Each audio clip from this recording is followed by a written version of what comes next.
కాకరకాయలన్నీ ఇలా కట్ చేసేసుకున్నాము. ఇప్పుడు ఇవి నీళ్ళు పోసి నీళ్ళలో కడుక్కొని పసుపు ఉప్పు వేసుకొని దాంట్లో వేసి ఒక 5 మినిట్స్ మూత పెట్టి పక్కన పెట్టేసుకుందాం.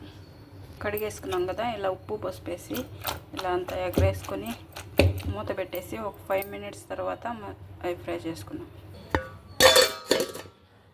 గోంగూరని ఇప్పుడు నీట్గా 3 సార్లు బకెట్లో వేసి క్లీన్ చేసి పెట్టుకుందాం. ముందుగా ఈ కారం తాలింపు చేసేసుకుందాం.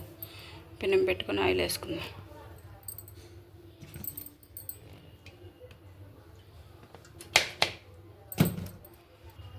జీలకర్ర కొద్దిగా, దీంట్లో కొద్దిగా పచ్చిశనగపప్పు మినపప్పు,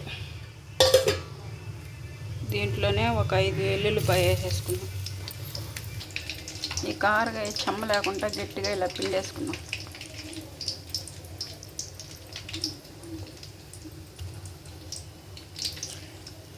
చూడండి వాటర్ ఎలా దిగిపోతున్నాయి. ఈ చేదంతా పోద్ది. అప్పుడు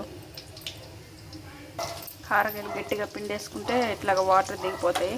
అప్పుడు మనకు చేదు అనేది తగ్గుతుంది. ఇప్పుడు ఆయిల్లో వేసుకున్నాము. ఇది బాగా ఫ్రై చేసుకున్నాం.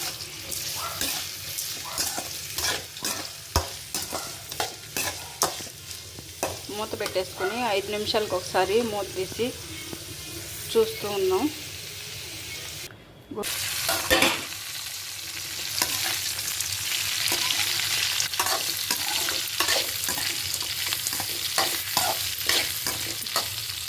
కాకరకాయ కొద్దిగా ఫ్రై అవుతుంది. ఇంకో 10 మినిట్స్ పడుతుంది ఇది బాగా ఫ్రై అవ్వడానికి. ఇంకో 5 మినిట్స్ మూత పెట్టేద్దాం.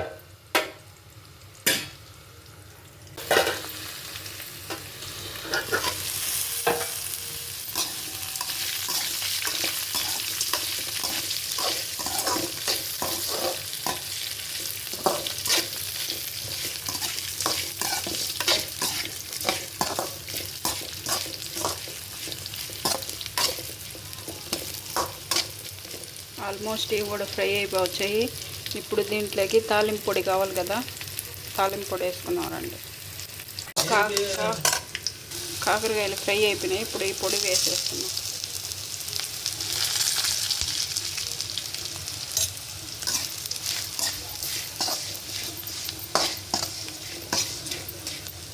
ఆరు కిలో కాకరకాయలు చూడండి ఎంత వచ్చిందో తాలింపు.